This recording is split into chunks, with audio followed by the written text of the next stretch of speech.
The views expressed on this episode, as with all episodes of Sounds Like a Cult, are solely host opinions and quoted allegations.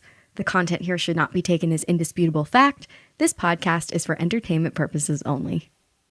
Mormon TikTok feminism must be one of the strangest forms of feminism that exists. On one side, you have got the Mormon wackadoodliness. On the other side, you've got this like swinger pseudo scandal. It's just like TikTok cotton candy. Yum, yum, yum, yum, yum, yum, yum, yum. This is Sounds Like a Cult, a show about the modern day cults we all follow. I'm your host, Amanda Montell, author of the books Cultish and The Age of Magical Overthinking. And I'm Reese Oliver, Sounds Like a Cult's coordinator and today's co-host. Every week on this show, we discuss a different fanatical fringe group from the cultural zeitgeist, from manifestation to Montessori schools, to try and answer the big question. This group sounds like a cult, but is it really?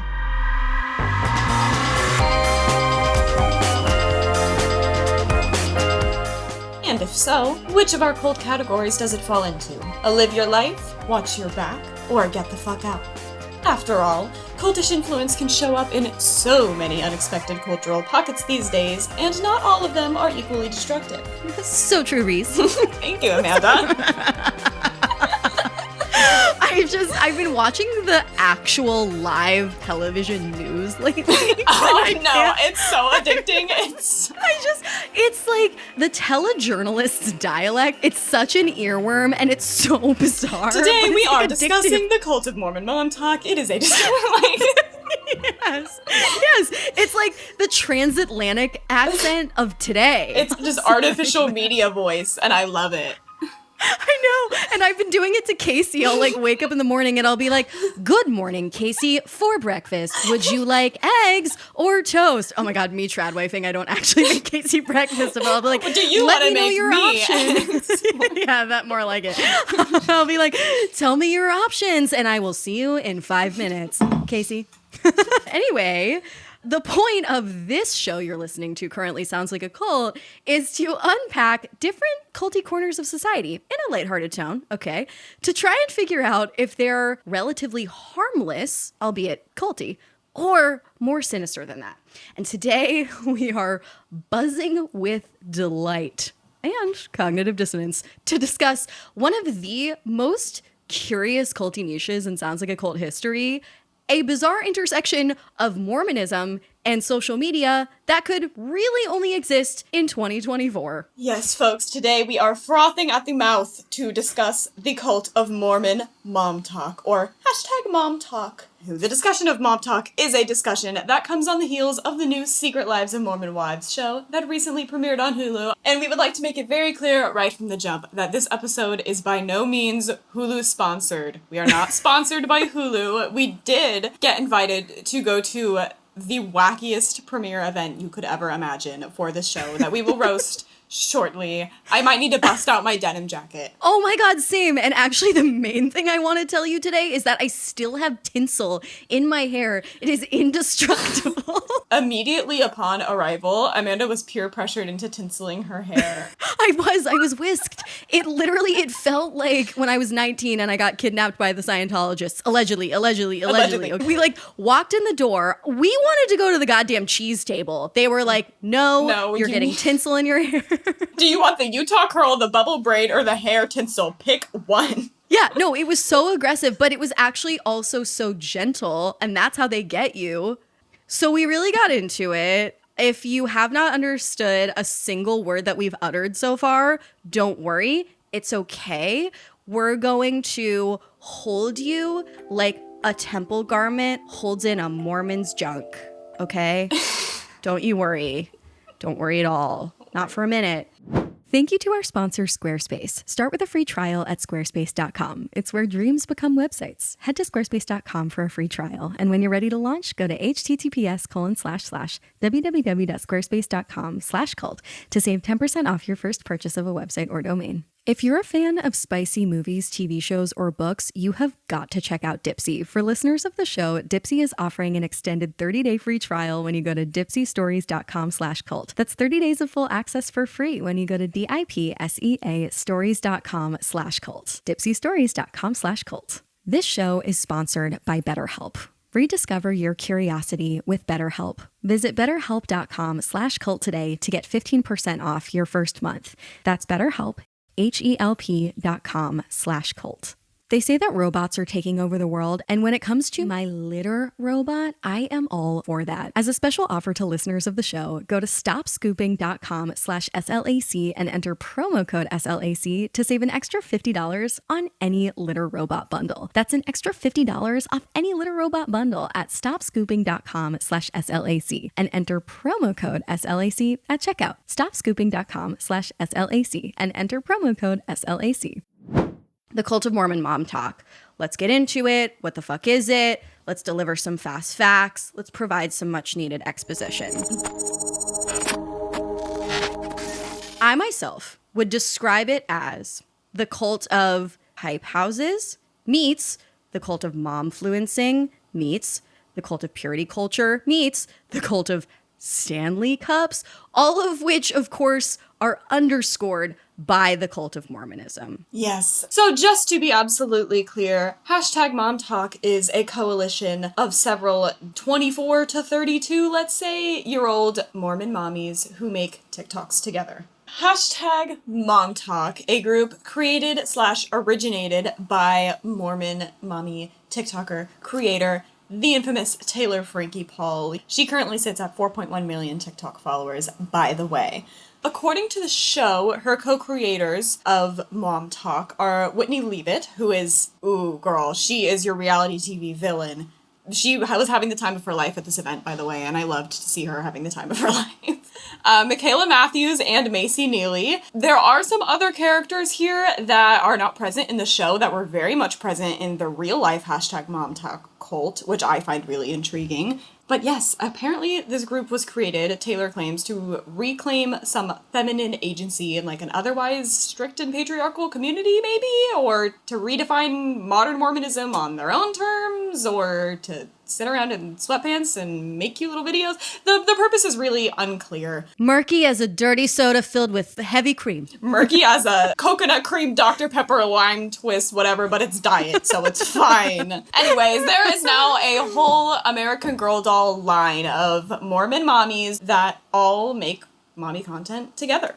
So, this is a small clique of Mormon mom talkers. But the reason that there's any mainstream media attention on this community whatsoever, the reason they got their own Hulu show, the reason they got their own, I don't know, let's say $200,000 allegedly launch premiere event is because 2 years ago, the Queen Bee, the alleged founder of this Mormon Mom Talk community, Taylor, dropped a bombshell, in scare quotes, via TikTok Live that, quote unquote, everyone in the Mormon Mom Talk group had been, quote unquote, soft swinging with each other, okay? So basically there was like a flurry of headlines in actual mainstream media sources about 2 years ago after Taylor revealed that there was this Mormon Mom Talk swinging arrangement going on. But the confusing bit is that there is a dispute surrounding who among these Mormon mommies was actually involved with the swinging. Many of the gals deny being involved. Also, the swinging kind of just seems to have consisted of like a little making out. Like, I don't really know what went on. Basically, it was just like the way they make it sound like it was everything but all the way in front of each other. But then Taylor breached this agreement by having presumably penetrative sex with not her husband and forming an emotional attachment to him as well. And that was the big no-no, the catalyst for her going on live and spilling the beans about everyone. And this also makes it very clear why there was a confessional booth at the launch party. Yes. So yeah, we will get into this later, but like there is this aspect of Mormon mom talk of like, if I don't confess this on TikTok live, it wasn't a real experience. It's not a valid experience. I need to be perceived in everything that I do in order to legitimize my life or something. Long and the short of it is that like most of this reported swinging kind of just seemed like college co-ed behavior. It would literally not be interesting, much less a scandal, if it weren't for the Mormonism of it all, right? For sure. The Mormonism piece makes this fascinating because there is such a clash of values and behaviors. We will analyze that in full shortly. Basically, this drama, though, that was made so public caused a rift in the friend group, especially betwixt Taylor, who the reality show positions as the protagonist, and Whitney, who the reality show positions as the antagonist. And this is real. The hullabaloo resulted in 3 divorces. And as a result, a whole swath of dysfunctional relationship issues with Mormonism generally, but also this specific friend group were exposed. So that's kind of the 411. Yes, that's the gist, and all of this hath borne a television show on Hulu, which follows basically the aftermath of this and follows this group of women trying to navigate the future of Momtok post Taylor's swinging confession and early into the show, arrest. Yes, indeed, legal troubles have befallen at least one of the members of this quote-unquote cult, that being Taylor, and of course, the show was sure to capture that. And something I found really interesting watching the show is that it seems like a lot of the people who purportedly engaged in said swinging were not involved in the show at all. There are Mormon mommies whose names and faces you have never heard of or seen that were likely the ones actually swinging, that are not part of this TV show at all. I was doing some research, and what the internet defines as the big 3 of Momtok and what the TV show defines as the big 3 of Momtok are completely different people. Another wrench in this whole debacle is that the Mormon Church, after the release of this TV show, which was, at the time of our recording this, a whopping 3 days ago, the LDS Church has already released a public statement denouncing the quote-unquote entertainment industry as a whole, and pretty much just publicly distancing themselves from this show and this group of women, which is really funny because they don't really do that often. They felt this important enough. Right.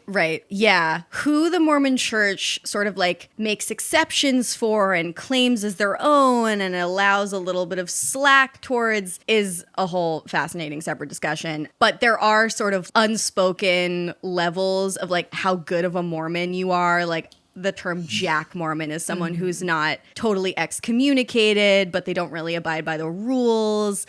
I mean, what the fuck do I know? But from what I can tell, and based on the bit of exposure to Mormon communities that I've had, I would categorize most of these mommies as Jack Mormons.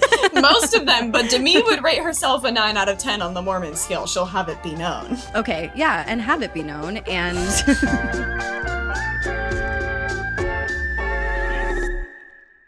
And now, a quick word from our cult-followed sponsors who make the show possible.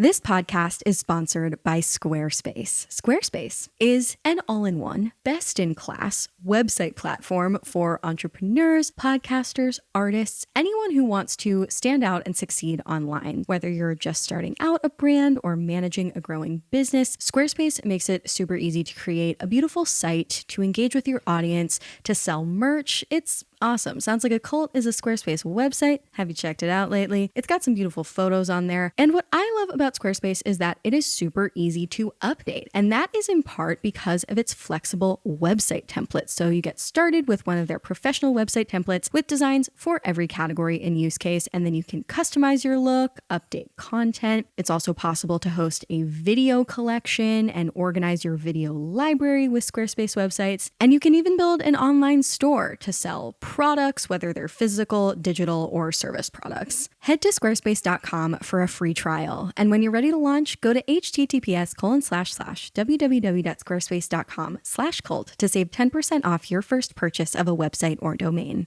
Calling all romance lovers. If you read A Court of Thorns and Roses, 50 Shades of Grey, Beach Read, or The Spanish Love Deception, I have the perfect app for you.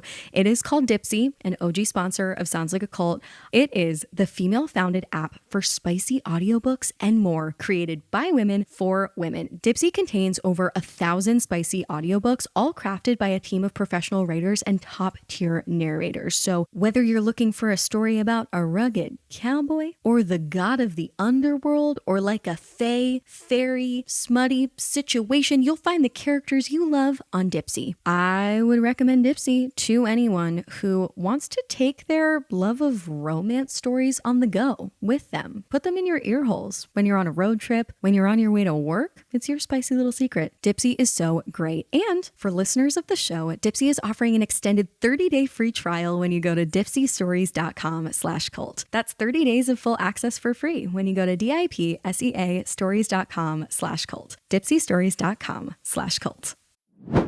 So the show, I don't want to dedicate too much of this episode to discussing the show. There's a lot of reality TV discussions on Sounds Like a Cult, and I don't want to like burden you listeners with more of it than you really should have to hear about. But I will say, just based on the pilot, I was a little befuddled by the premise of the show. It struck me as a little confusing in mission, if you will, because I kind of thought the show would be dedicated to unpacking the effect of Mormonism on the social media generation. You gave it way too much credit going in. Did I really? Well, because the opening of the show was so cheeky and the event that we went to was so cheeky. I was like, okay, clearly there's a sense of self-awareness and humor here, and I would love to see that kind of treatment to a reality show discussing religious trauma. But that doesn't exist except for the show Sounds Like a Cult. But then I was like, all right, if it's not that, then maybe this will be sort of this like salacious expose, illuminating more of this scandal than the original wave of headlines did. So those were sort of the two expectations that I had. But then just based on the bit that I saw, it felt a little uncomfortable to watch, as all of these sort of culty reality shows from Sister Wives to the Duggars feel uncomfortable to watch due to the fact that Mormons can't have alcohol or caffeine or drugs of any kind. It kind of felt like attention was just another drug, and that this was like an extreme way to almost like OD on attention. And Hulu was sort of providing an outlet for that, encouraging that, pouring gasoline on the fire of that. Yeah, I think through watching it, I settled on the premise being to illuminate the cognitive dissonance in these women specifically and to recalibrate the boundaries of what standards of Mormonism does Momtok as a whole stand for and abide by, and which ones does it not, and thusly which women are allowed to stay in and which are not. The show is definitely not holding the audience's hand through that analysis. No. Like you have to bring a critical lens of your own to it in order to derive anything of substance from it. But that is what we're here for. Okay, now I also want to say before we get into our proper cult analysis that while the cult of Mormon Momtok is quite niche and might not be the most relatable subject we've ever tackled, it is this fascinating case study that you kind of alluded to just now of when the pressure to conform to dogmatic, time-worn religious standards clashes with the pressure to self-brand and individualize in the social media age. Like, I am fascinated by that collision in general, like where the cult of individualism and social media and where the cult of like traditional religion have a Mentos and Diet Coke interaction, because those values are fundamentally at odds. And generally speaking, Mormons have tried for a long time, oftentimes successfully, to make social media work for them by using it as a missionary tool, a kind of loophole to give Mormon wives and mothers an outlet or a passion outside of domestic life that doesn't violate traditional gender roles. And this community of Mormon Momtalkers is an example of when that reconciliation attempt of those two very different systems goes in an extreme direction. So, Amanda, the question of the day, the thing on everybody's minds, what makes Mormon Momtok not just odd or something you scroll past and go, ew, but culty? potentially nefarious. Okay, clearly not everybody is going ooh because No. these girls be getting brand deals. And the money these girls make, just as an aside, is crazy because there's a conflict later in the show where one of the husbands wants to go to New York for medical school, but the wife is like, well, my TikTok is funding your medical school, and for my TikTok, we need to be in Utah. So they're making life-changing amounts of money. But also seemingly life-halting amounts of money. Because if she's making the funds for his medical school, but he can't use them, then like, culty. You know, like they're trapped. So I want to go down a list of culty qualities for us to unpack. The first one that came to mind for me was a sense of polarization, a tension between old ways and new ways of engaging with Mormonism, pushing each side in a more extreme direction. Yeah, there's a lot of, you feel the scrutiny from both directions the entire time. And oddly enough, the girls say that in the aftermath of the show's production, most of the scrutiny they've received has been from other Mormons. I mean, obviously, we saw that in the church releasing that letter, being like, hey, we don't align with these women. And I want to call back to what you were saying earlier about Mormons potentially using social media as a tool for, like, recruitment, for lack of a better word. I guess evangelizing is a more accurate word. But something that Macy, one of the mommies, had to say was that they allow investigators to come to church, and we hope that they can become a Mormon. And so it's interesting to see people saying, we don't claim them, these aren't Mormons. It almost feels like they're trying to bring people into Mormonism by showing them that it doesn't always have to feel like Mormonism, which to me feels like a losing battle. It's confusing. It's like, well, what even is it then? Is Mormonism like long hair extensions and Stanley cups? Or is it strict adherence to patriarchal notions? I mean, we're not even going to have time to get into it today, but like one of the most bonkers Mormon beliefs to me, and I learned this at a conference that took place in Salt Lake City a few years ago that I've mentioned on the show before. It was specifically a conference for ex-Mormons turned sex educators. I learned that like in order for a woman to get into heaven, her husband has to whisper her secret Mormon name at the pearly gates. Like that's the only way she's allowed in.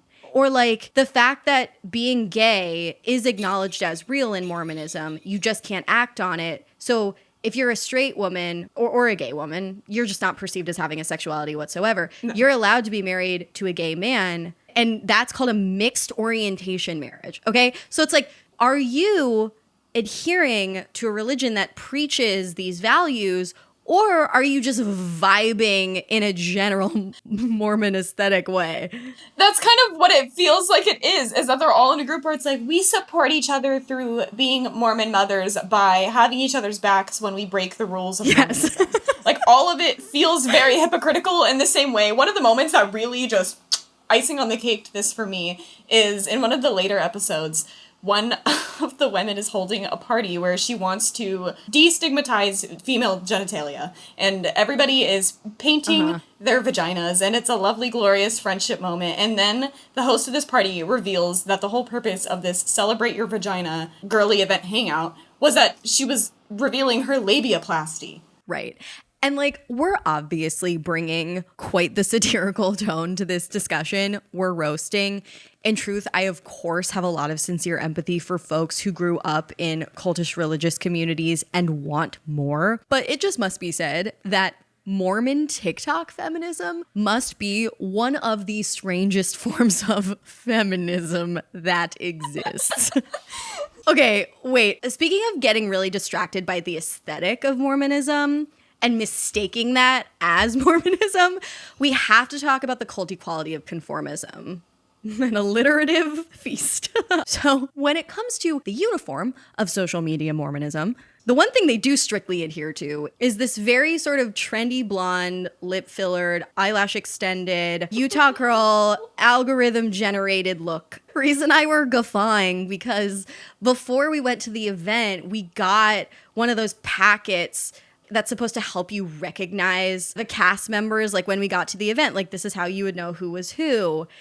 And all the cast members had a little headshot in the little bio. And I'm like, this is If this is meant to help us tell these women apart, it's not doing the job because none of them have distinguishing features. No, that's part of the reason why before the event I was like, shoot, I need to watch at least like 3 episodes of this because I am not going to know how to tell these women apart otherwise unless I like watch them for enough time. Well, and then this is how far those appearance standards go.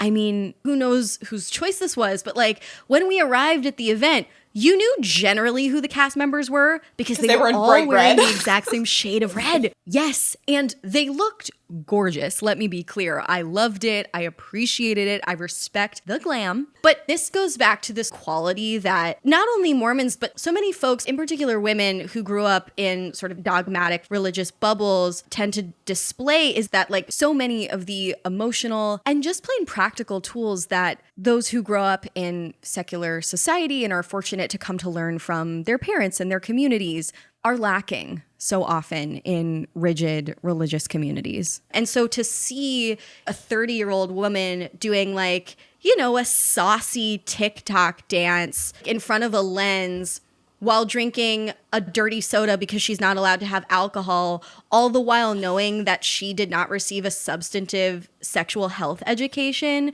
And there's a reality TV show crew there to capture the whole thing for the viewing pleasure of thirsting audiences like us, I guess, was just like, on a serious note, a little unsettling, I should say. No, what was one of the questions we asked? We asked at one point if they would have preferred to have had a comprehensive sex education or be allowed to drink shamelessly now. And one of the Mormons we spoke to, at least, said that she would have rather drink. Yeah. So for context, we played a few sort of facetious rounds of Would You Rather with cast members of the show at the event. You can check them out on our Instagram. They were questions like, would you rather tattoo Momtok for life on your ass or the Joseph Smith quote of your choosing on your neck? And yes, one of them was, would you rather have had a comprehensive sex education or be allowed to drink alcohol freely? Most chose the latter, which was telling, I think. And that's like a very large thread throughout the show is like, oh, these are all very teenage level conflicts and emotions that these people don't know how to work through because they've not been taught. It's really sad. Mormon Momtok in general, and then like the party as an embodiment of all of that, you know, with a couple $100,000 behind it. It all just feels like an extreme reaction to the lack of freedom in the mainstream church in 2024, like how that's landing in 2024, because as a strict Mormon person growing up in Utah, when your leash is so fucking short and your standards for behavior and expression are so rigid, but you also know because of social media that there are people out there who live differently, but also you benefit enough from this privileged community that you don't want to radically start over or completely deconstruct, at some point, you're going to take whatever slack is in that leash and whatever resources are available to you and just go fucking bananas like a naughty 16-year-old. And for this community, Mormon swinger Momtok is that insanity. Yes.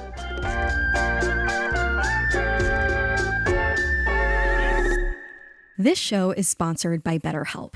If you're looking to reconnect with your sense of wonder in life, therapy can really help because your back to school era can come at any age. Sometimes I can kind of lose perspective and, I don't know, lose the plot in life. And in those moments, therapy has really helped me reconnect with my priorities, get back to basics, develop a sense of awe that can help me appreciate my life when things start to feel a little hopeless. I've found that in times when I've been really struggling, relying on individualized tools that my therapist has taught me for me and my brain has been a saving grace. If you're thinking of starting therapy, give BetterHelp a try. It's entirely online, designed to be convenient, flexible, and suited to your schedule. Just fill out a brief questionnaire to get matched with a licensed therapist and switch therapists anytime for no additional charge. Rediscover your curiosity with BetterHelp. Visit betterhelp.com/cult today to get 10% off your first month. That's BetterHelp, HELP.com/cult. Dear cat parents, I'm like you. I care about my cats more than almost anything on this earth. I just want them to have perfect lives. And that includes keeping their litter boxes squeaky clean. My cats, Claire and Theodore, Teddy Roo for short, are thriving more than any other living being on this planet, and that is in large part due to their fancy toilet, aka the litter robot. Litter Robot is the solution to all your litter box problems. Never scoop again with Litter Robot. Litter Robot is this gorgeous, state-of-the-art litter box spaceship machine that is self-cleaning. It doesn't smell. It is so easy to change. Litter Robot sends a notification to your phone as soon as it does need to be emptied. Everyone who comes to visit me at my house, the first thing I show them is my Litter Robot. And get this, as a special offer to listeners of the show, go to stopscooping.com/SLAC and enter promo code SLAC to save an extra $50 on any Litter Robot bundle. That's an extra $50 off any Litter Robot bundle at stopscooping.com/SLAC and enter promo code SLAC at checkout. Stopscooping.com/SLAC and enter promo code SLAC. I do think that their TikTok accounts very much serve as these spaces for these women to just get all of their sillies out and do 5 million dances a day if they want to. Whitney at one point makes a statement about one of the largest scandals that she has undergone, which is that she made a cheeky little TikTok dance video with her infant in the hospital who was diagnosed with RSV. And she said that she'd wanted that to be a bright spot. And, like, that was the only way that she knew how to communicate that something good was happening in her life and to make that emotional connection with other people, because that's the platform through which she expresses her emotions.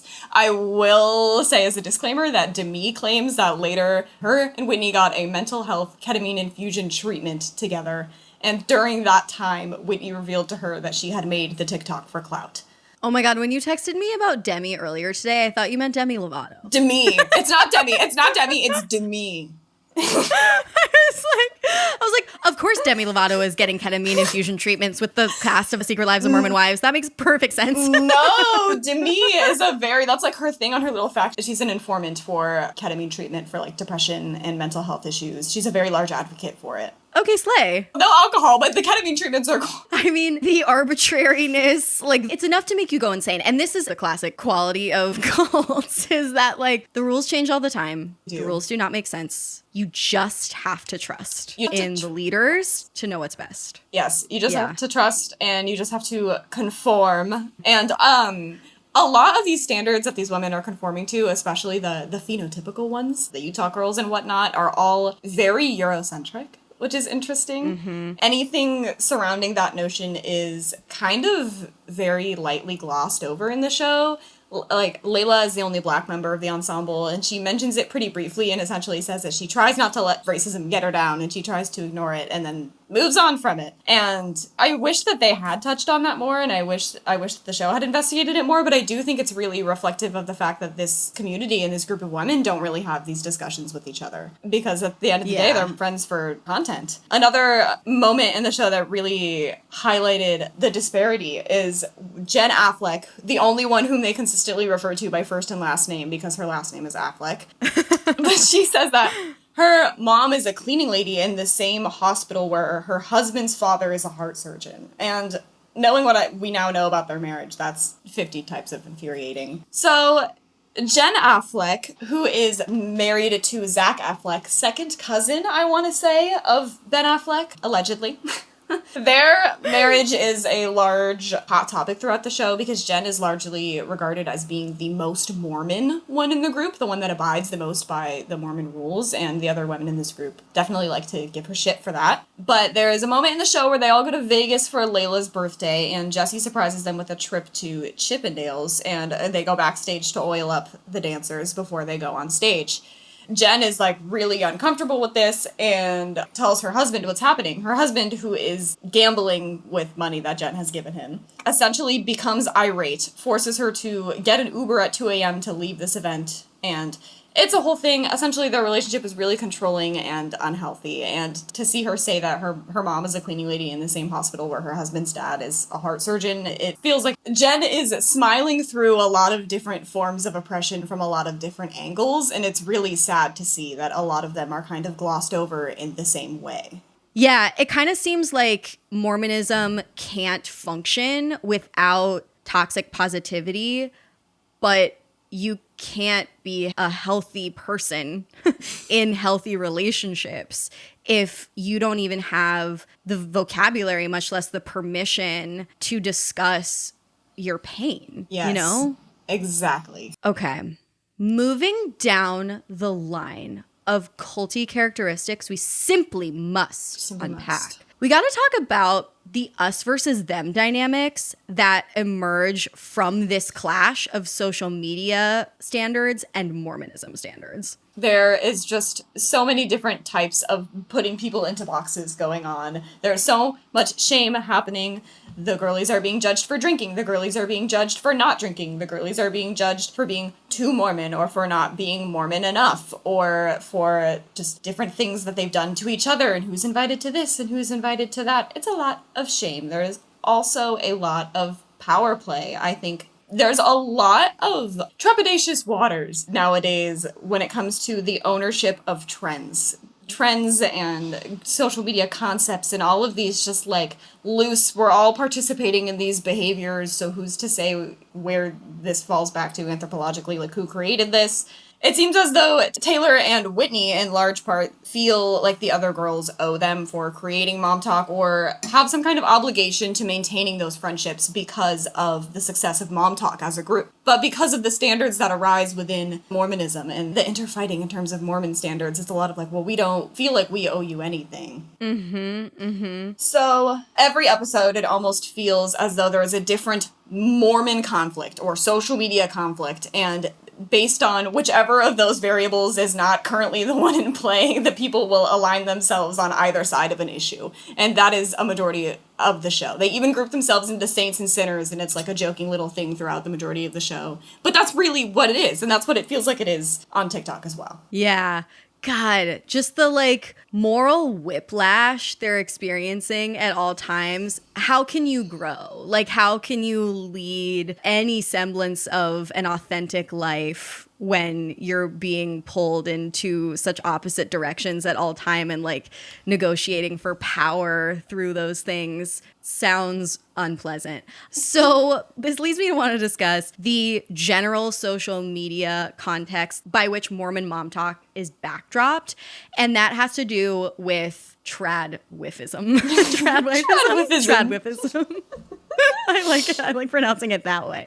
So one of the reasons why Mormon Momtok has garnered more attention than it maybe otherwise would is because of its proximity to the tradwife trend and the tradwife hullabaloo, the tradwife obsession, which we are full participants in. These girls, they're stay-at-home girlfriends. I mean, they are tradwives. They're the sort of like Mormon flavor, which tastes a lot like strawberry and Dr. Diet Pepper, but they are ultimately tradwives, and both the sort of like religion and scandal levels that are generally associated with tradwiffism are just maxed out on Mormon Momtok because like Mormonism is already freaky. And like this occurs to me every time I'm like really tasked with engaging with Mormonism or like looking at it in the eye. I'm like, it is so fucking freaky. Like, and I say it's just weird. Like, oh. And I say that like cheekily. I say it with respect for the individuals who were raised in it, but like it's wagadoodle dandy. Like, come on. It really. And so you've got the Mormonism wackiness on one side, which part of the Mormon wackiness is the reason why we all know about it. Like, they do have an aesthetic sensibility to them. Like, I got so many compliments on the fucking tinsel from like really cool people. Like, someone stopped me in the coffee shop and was like, "Where did you get that done?" And I was like, "At the Secret Lives of Mormon Wives launch party." And so like on one side you have got the Mormon wackadoodliness. On the other side you've got this like swinger pseudo scandal. It's just like TikTok cotton candy. Yum, yum, yum, yum, yum, yum, yum, yum. Yes, I do feel like some of the more serious controversies of Mormonism can get lost in the scandal of the TikTok-y salaciousness, though. And I do think the show is kind of highlighting a lot of those things, and people were longtime viewers of these TikTok pages are realizing how impactful the Mormon aspect of these influencers is on their lives. One of the Mormon mommies, Michaela, She married and had a baby by her husband when she was a high school sophomore and he was a college senior. She was 16 and he was like in his early 20s. And that's not really touched on deeply or looked at as anything weird. It is in passing, but not largely. I want to recall to Jen Affleck and Zach Affleck's relationship. A lot of these dangerous trout-wife dynamics are reflected in Mormon Momtok. It's just not really highlighted because it's much more interesting to talk about all of the Momtok stuff. Yeah, I think like one of the sort of cheeky would you rather questions that we posed to the cast members at the party was we were asking them to choose between spending time with the cast of Sister Wives and the cast of the Real Housewives of Salt Lake City. And like, granted, the Sister Wives universe is really dark these days, but they were so eager like, to engage Housewives. With the Real Housewives. Secular franchise. culture. Yes, and that's very clear in the treatment of the show. Like, there was, I think, maybe a missed opportunity to interrogate some of these much realer controversies that you're naming or much realer power dynamics that you're naming. And yet that was all kind of pushed by the wayside in favor of the Real Housewives treatment to reality TV, which is not as interesting to me personally, but maybe ultimately better for views and ratings. Who fucking knows?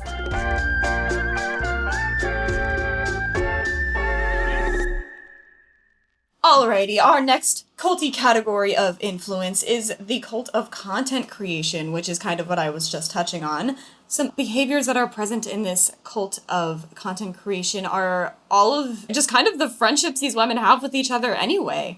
Whitney says it at one point, and I think she's kind of posed as the villain for saying it, but I do believe it's a valid question, is why are we all friends? Like, we all clearly fall so differently on the Mormon spectrum and so differently just like morally, and like our values don't really align. So why are we friends? And at the end of the day, it's mom talk. Mm-hmm. Like, for the better or for worse, that's hashtag mom talk. These friendships are very conditional. They are all predicated on TikTok clout and all of these rules that change every day and micro trends and rituals and all of this jazz. And you really do get so lost in the sauce of content creation, hence Whitney and her TikTok with her baby, like I mentioned earlier. The other largest example of this is definitely episode 2 of the show. Half of the episode is body cam footage from the officer that arrested Taylor Paul for domestic violence. And that's just like, oh, haha, this is on our Hulu reality show.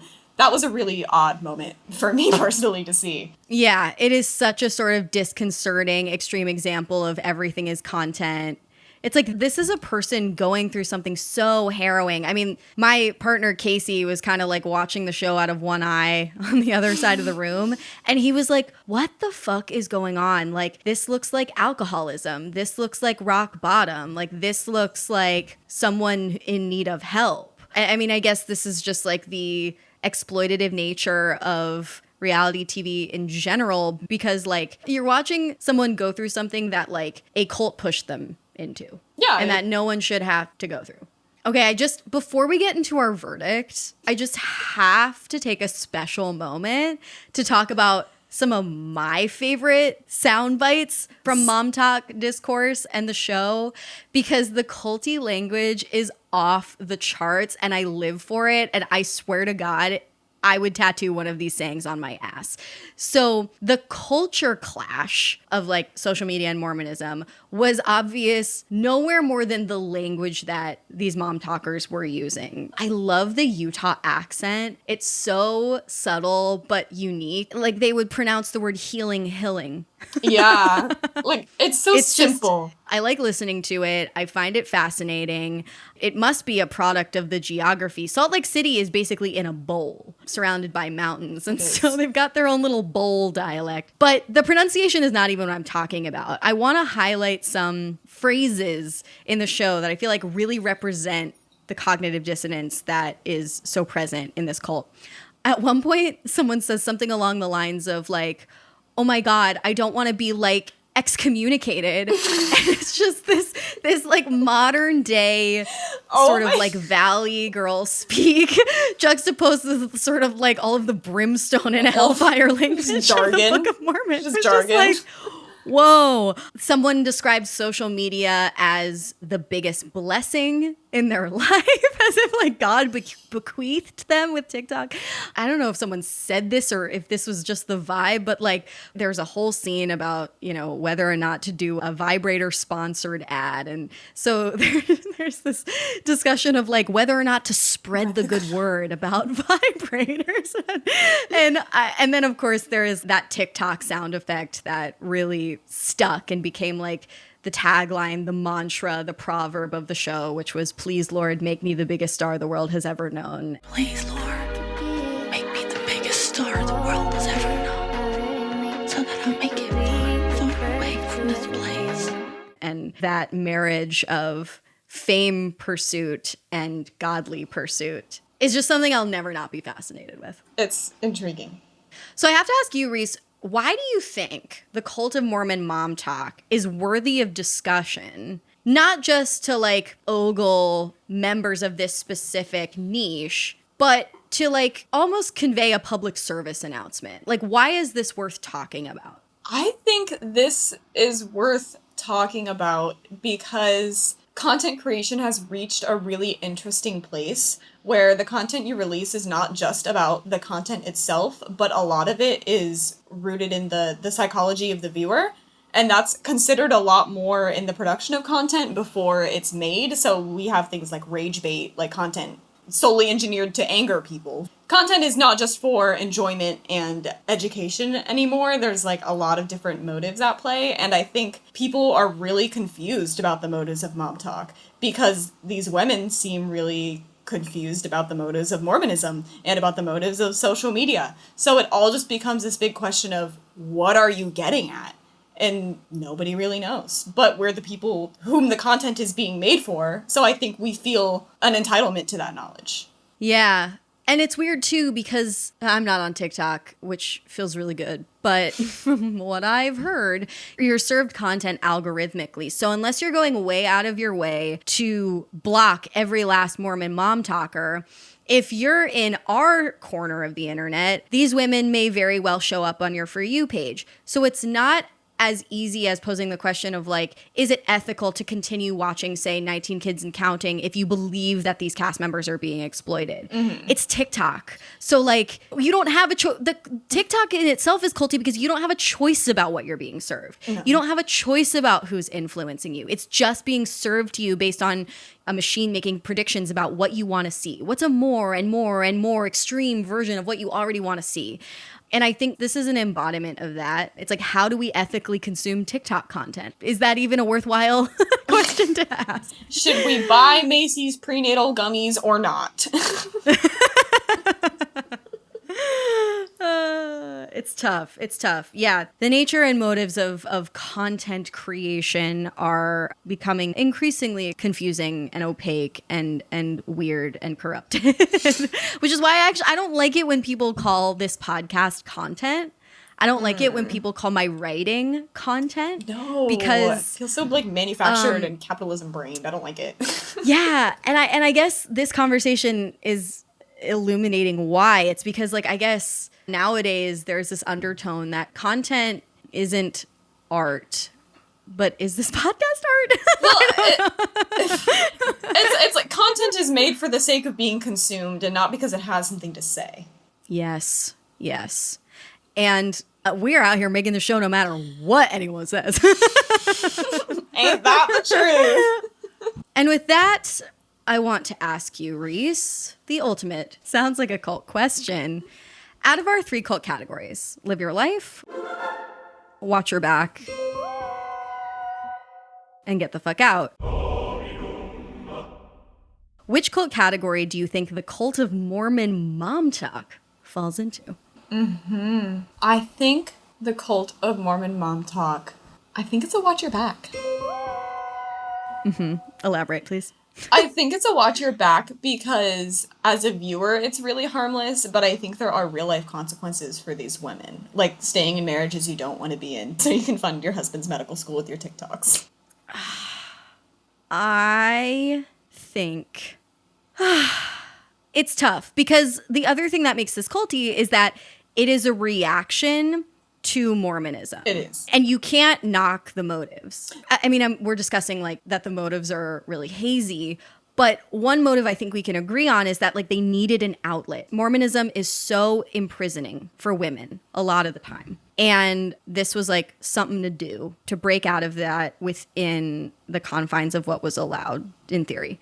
And so like that exercise should be okay. But because these women lack so many tools necessary to like engage in healthy community, of course it spun into something culty and it spun into a scandal. It's not even really a scandal. And it's like, this is why I take issue with it. I kind of feel weird about even doing this episode and going to that event. Like really, when I'm like a little more human about it, I'm like, why are we watching that? Why is this something that the public needs to look at? These are just these like dysfunctional private relationships. And I know that like we live in capitalism and Hollywood does what Hollywood does. And, you know, it optioned some article and developed it into a show and people are watching it and they're throwing parties and it's all hunky dory and whatever. But like, there's something wrong with all of this. Yeah. And it's not respectful. And their role in being like, yeah, we want to be a part of this. We want to be on reality TV. It's like, I question it because it's like, who is taking care of these women? That's what I want to ask. Who is taking care of these women? It's not fucking Hulu. No. You know, it's like not the Mormon church. It's not their husbands most of the time.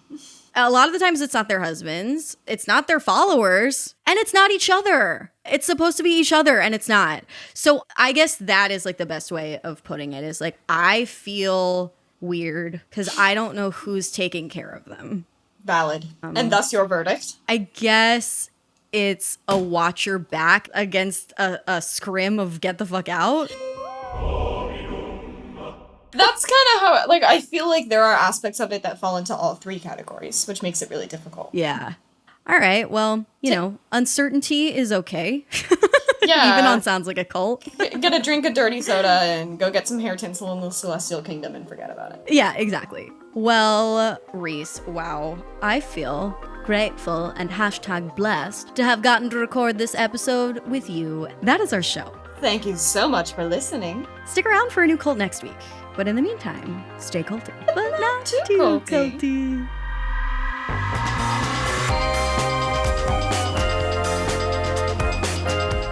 Sounds Like a Cult is hosted and produced by Amanda Montel and edited by Jordan Moore of The Pod Cabin. Our theme music is by Casey Kolb. This episode was co-hosted and co-produced by Reese Oliver. Thank you as well to Katie Epperson and to our partner, All Things Comedy. And if you like the show, please feel free to check out my books, Word Slut, A Feminist Guide to Taking Back the English Language, Cultish, The Language of Fanaticism, and The Age of Magical Overthinking, Notes on Modern Irrationality. If you're a fan of Sounds Like a Cult, I'd really appreciate it if you would leave a rating and review on Spotify or Apple Podcasts.